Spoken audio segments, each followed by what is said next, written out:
Hello everyone, it's Helen here with Helen. Thanks for joining me today in the kitchen for lunch.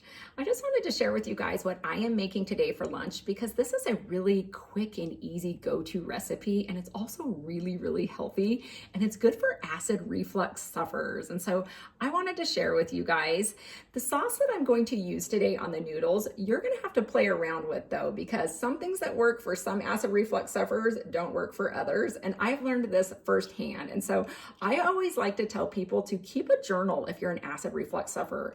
Write things down that you're trying, and especially things that you're trying that are new to you, and give it a day or two and kind of see like how your body's feeling after you've eaten those type of foods. Because sometimes something that might not work for you on one day might end up working for you the next day. It depends on the time of day that you eat it, and sometimes it just depends on the things that you pair it up with. So I hate to see anybody just write something off their list and scratch it off and say, I can't have that just because it made you sick one time, because sometimes there's different variables that play into that. And I've learned that over a 15-year span. And so I just wanted to share that little tip with you. So just because something doesn't work now doesn't mean you shouldn't try it again. And I can tell you that probably about 4 years ago, guys, I was really still sick with acid reflux. So things that I couldn't even dream about then, I'm now able to eat and I'm able to partake in. And so I don't ever want you guys to lose hope on this acid reflux journey. The body does heal. God is a healer. And so I genuinely want you guys to just do what you have to do for the moment, but never, ever give up hope. But I do know what it's like when you have to scale back. And so this recipe right here, though, I believe is super easy on the digestive tract. And like I said, it has some healthy properties.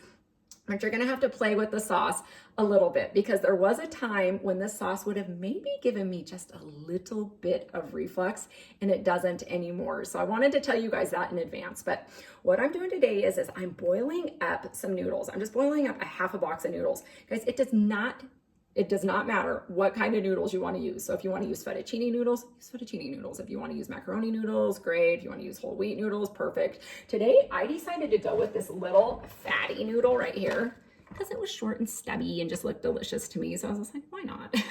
Sometimes I mix them up. I do a variety, but today I was just like, no, I'm going to boil these. So I boiled them on high for about 20 minutes, and now they are done. So I wanted to make this easy. And this is what they ended up looking like. I'm just gonna show you right here, but I'm gonna be putting them in a bowl and mixing them with my sauce here. Don't those look so good? I think they look so good. And you know what you can do? You can even just half these up and put one type of sauce and then do a different type of sauce. Okay, since we're speaking of sauces, guys, one sauce that I am still not able to have as an acid reflux sufferer, you guessed it, it's tomato sauce. No bueno, can't have it. Probably, I don't know, I can't say I never will, because never say never, but I still haven't been able to have a tomato sauce since like 2011.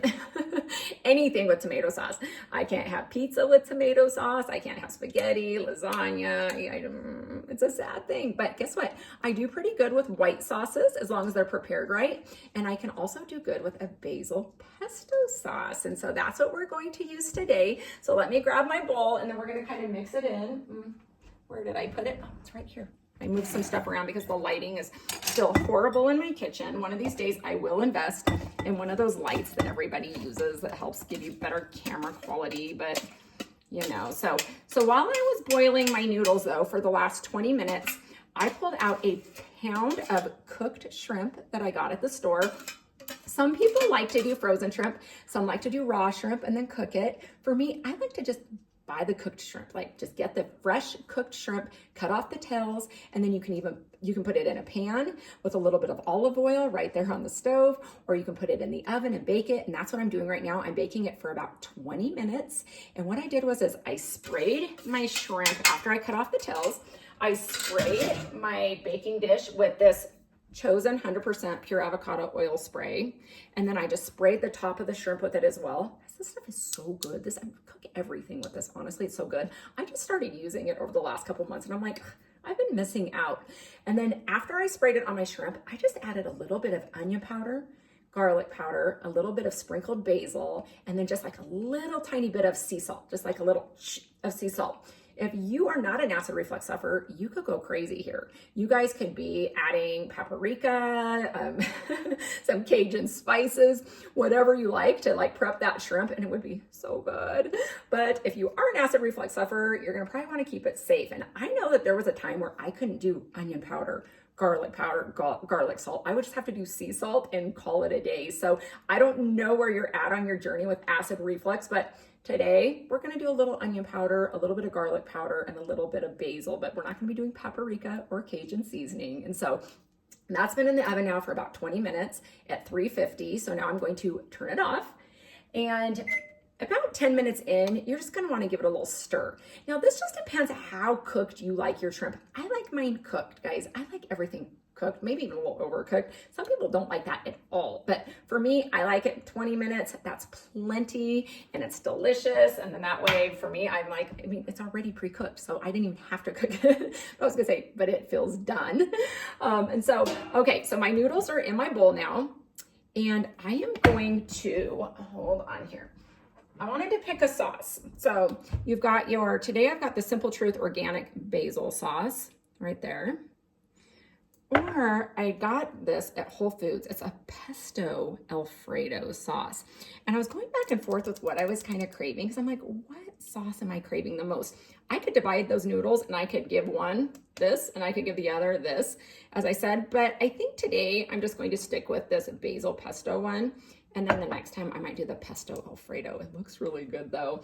I mean, come on, when you go over to Whole Foods, what isn't good, right? We don't have a Whole Foods here in Casper, Wyoming. And so I have to load up on it when I go to Colorado. And I genuinely do. Sometimes we bring coolers. My girlfriends and I will go on shopping trips, and I'll actually bring like a box or a cooler, and I'll load up with all of my favorite stuff that I can't get because here in Casper, we don't have one, which I don't understand why, because it would make a killing here. People would love it. We do have the natural grocers. I think that's what it is. Natural grocers. And it's great. It is great. But Whole Foods, we already know it's on a whole nother level. I mean, that's my own opinion. So I'm going to just scoop. I mean, you can do as much as you want. Like I said, play with it a little bit. I scoop right here. You seen that little jar? About half of that jar in there. And I think I'm going to leave it at that right now. So, and just kind of, okay, let's hope the dogs don't come in here and eat that. So good. I'll keep my eye open for them. They're sleeping and napping today, so that's good. But yeah, I'm gonna just do about a half of that. If you wanted, you could do the whole thing. If you wanted it to be super flavorful, go crazy. But for me, I think that this is gonna be plenty. And then again, I'm gonna go in and I'm gonna sprinkle a bunch of like sea salt on it.